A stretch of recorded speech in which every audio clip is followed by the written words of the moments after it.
Hey guys, and welcome back for an episode of the 2 Minute Warning. I'm Blake Showalter. And I'm Beto Diaz. And in today's episode, we're starting off with SEMO Sports, of course.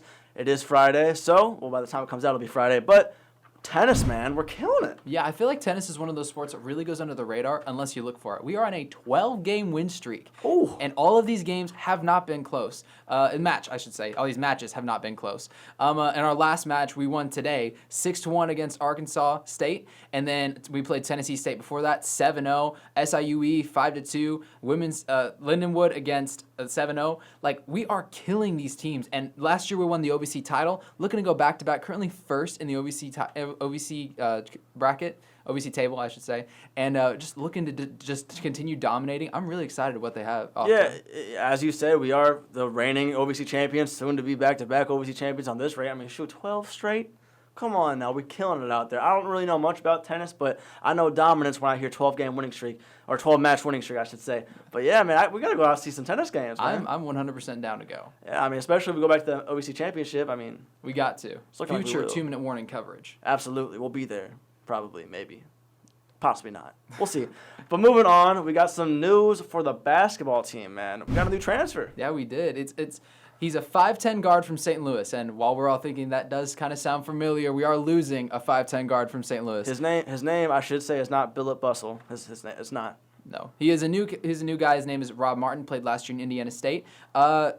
He was a freshman last year, coming in as a sophomore. So looking to get some more minutes under his belt. Obviously has a lot of potential because we are OVC champions. We only recruit the highest caliber players. Looking forward to seeing what he has to produce and if he can fill in that role that Philip Russell left. Yeah, you know what? The question this year is definitely going to be how much of an impact losing Philip Russell was, and I guess Korn has put in the work. He's getting anybody he can. I mean, even if they look alike, 5'10", point guard does sound a little similar to Philip Russell, but let's see if he can play as well. Maybe even better, hopefully. That's the hope, obviously. But I think the big emphasis I'm going to be looking for this year is, can SEMO be a spot where people want to stay?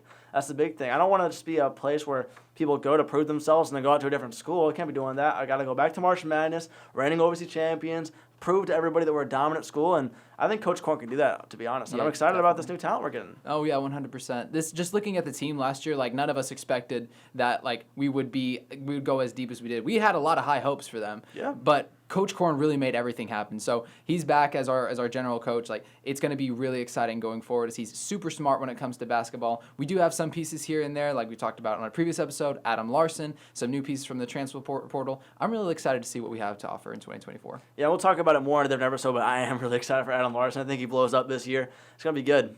But moving on, we got baseball. Looking good. Lot better than what we talked about last episode. We're now 16-15, 5-1 in conference play. Really good stuff from us. We only lost SIUE, and they have a solid team, so nothing to really hang our heads on. We are tied right now with Moorhead.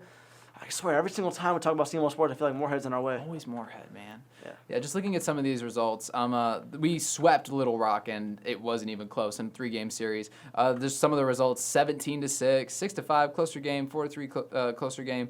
Playing Evansville, 10-4 win and 8-4 win. That's our last 5 games. We're looking really sharp coming off of some kind of a rocky start to the season, but I'm really excited to see what these boys have to offer. There's a lot of dogs in this team. Yeah, man. And speaking of that rocky start, somebody who didn't have a rocky start at all, started off extremely strong, is Josh Cameron, man. Yeah. He's been playing pretty well, kind of in a little bit of a slump right now, not doing as well as he did at the beginning of the year, but you know what happens to the best of us. It's known in baseball that you're not going to be 100% perfect all the time, obviously. He's batting right now, 265, nothing to be too bad. I'm kind of down from what he was earlier in the year, but 265 is really good. I think he's 5th in the team right now in batting average, so really good stuff from him. 20 RBIs, that does lead the team, so he's been playing really well. Hopefully he can get back on that hot streak that he started off with at the beginning of the season, but yeah, good stuff from him. A little bit difficult as a newcomer to come into this team who is really, really sharp and reigning OVC champions, just like most of our sports here at SEMO. But if you look at it, we had a lot of pieces last year stay in the baseball program, and just having him break into the team is really impressive. Someone who can break in as a first year and make a huge impact on this team, just really showing how good he is at baseball. Yeah, man. I mean, he's playing really well. Also has 5 dingers, doing pretty well. I think the big thing, though, just for SEMO baseball as a whole, is how much better we're playing at home versus away. We're playing really well at home right now. Really good record there, but we're just falling short on our away games. I think we're 5-11 right now on our away games. It's no good. We got to get that up. Yeah, in the conference, we're 3-0 at home and 2-for-1 away games. I mean, we dominate conference, let's be honest. They can't touch us. In the other games, though, like you mentioned, 5-11, it's just we need to do little basic things, trim up our work in the pitching area, finish innings out. But I think largely we have a great team, and we're just going to keep going forward, hopefully to win the OVC back-to-back again. Definitely agree. I see that one coming. Hopefully get back into the College World Series. Maybe do better than we did last year, hopefully. That's always the hope. Mm-hmm. But moving on, speaking of SEMO Baseball, we got a pitcher in the major leagues who just won a game against the Cardinals, only let up 1 run. Dylan Dodd, man. Pretty good stuff from him. Yeah, that's crazy. It had to be against the Cardinals. Yeah, though. I wish it wasn't against us. I wish he was on our team. I mean, we do need the help at pitching for sure. But, yeah, really good game from him. It was cool to see a SEMO player play as well as he did, fortunately against our Cardinals. But, yeah. Yeah, just looking at some of his stats, he only had 1 earned run, no walks, and 3 strikeouts. So the guy played well, and he's a legit pitcher, and that just shows the caliber of players that we can produce from this program. He's not the only one to go to the MLB from SEMO. We also have Joey Lucchesi. Good guess. I'll take Lucchesi, it. that guy. He played for the Mets back in 2021, and another Brave former catcher, Andrew Keck, who also played for the Braves. If you can't tell, the names may or may not be on the board right to the left of us, but yeah, maybe not. Yeah, we should have had them written down on laptops. Yeah, but it's all good. We know the names. Kind of surprising, though. The Braves just snatched up all of our players. That's kind of interesting. But, yeah, it's hopefully Dylan Dodd is the best out of the 3. So, I mean, going to be interesting to see what he does for us this regular season. Yeah, the Braves are a very, very good team. As we've seen, they beat the Cardinals twice, which is sad to say. Three times now. Sweeped us. Yeah, but wouldn't it be crazy if Dylan Dodd's repping SEMO goes forward and maybe even wins a World Series with the Braves, gets a ring That'd for us? be crazy, but hey, that'll put him right in the SEMO Hall of Fame for sure. Oh, 100%. I'm really looking forward to what he has to do. A lot of potential going forward as a Brave, and just something to look forward to as a SEMO organization that we can produce MLB caliber players. So just great all around. Yeah, and you know what? Really looking forward to it. It's going to be great. But finishing off this episode, we're going to talk some pro sports. We're talking Lionel Messi, man. Where's he going to go? A lot of talking points on where he's going to go. Obviously, the expert in this area. I'm actually going to be talking to you a little bit about this one. I got some opinions myself, but take it away for a little bit. Yeah, Lionel Messi, greatest player of all time. How much money would you pay to have him on your team? That's the question that everyone's gonna be asking. In the summertime, his contract expires with PSG, rendering him as a free agent. And so just looking at some of the options, PSG has presented him with a contract offer, extending him 1 year. But other options include Saudi Arabia, MLS, and even his old home, Barcelona, my personal favorite destination for him. But it's just something, a lot goes into this decision for Messi. First of all, the money in Saudi Arabia, goodness gracious. Well, they don't even have money. They just have like an endless pot of gold. It's like Mary Poppins' bag. It's just full of however much money they want. But one thing I kind of have a question for you about is what I was curious about.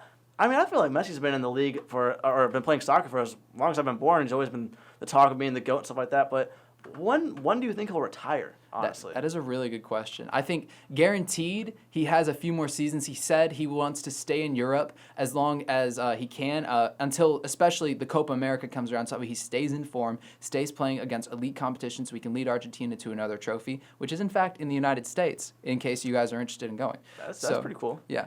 So just looking forward to, I'd say definitely 1 more year in Europe, maybe 2, maybe 3, just depending on his landing zone. If it's Barcelona, I can definitely see him staying for a year or 2. Even though Barcelona's broken, they might not be able to pay him, trying to get more FIFA financial play laws in there. I just don't know where he's going to go. I would hope Barcelona above all else, but $400 million a year from Saudi is going to be very, very, very hard to turn down. You know, I got a pretty good chunk of change in my pocket. Got a couple of George Washingtons in there. Not to brag, but I would take $400 million a year to play soccer. That's for sure. I mean, even crazier. It's Cristiano Ronaldo, the other one in the GOAT conversation, is currently sitting at Al Nassr. Their rival is offering Messi this contract for double Ronaldo's salary. How many times do they play each other a year? I think 2 or 3. Depending. That'd be pretty cool. That'd be really cool. Mm-hmm. But yeah, some crazy stuff from him. He also said there's a possibility he might go to the MLS. Very slim chance, obviously. A ton of talk out of Miami over the summer after the World Cup. Every time that Messi's contract has been talked about, Miami has been in the conversation. So if he came to the United States, that just blows our popularity out of the water for MLS. And I'm super excited if he did go, but I'm still hoping he goes to Barcelona. Yeah, I mean, that'd be insane if he came to the MLS. Getting to possibly even see him in person, that'd be insane. Instead of $2,000 Southwest ticket to Europe, that'd be insane. But moving on, great stuff from Messi. But moving on, we have a national champion for March Madness. The UCONN Huskies continue their dominant streak and won. I mean, that was I was hoping it was going to be more of a game, not going to lie. I kind of predicted they were going to dominate that one, but I don't know, man. They just outplayed San Diego State, and they outplayed everybody, to be honest. But yeah, I couldn't agree more. Just as I was in the entire bracket challenge, I was definitely wrong with my prediction of the game. I personally wanted San Diego State to win, but I thought it'd be a really close game, and it wasn't. It just wasn't. Oh my UConn God. are so dominant, looking good in the men's division as well as we know in the women's division. While the women's division didn't do too great this year, they're just known for their dominance. So maybe this is a new era for UConn to be dominant in both sides of basketball. I mean, I wouldn't really say new era. I believe they're third or fourth, maybe even fifth of all time for national champions for their men's program. I know everybody knows them for their women's program, who went on that very long dominant streak.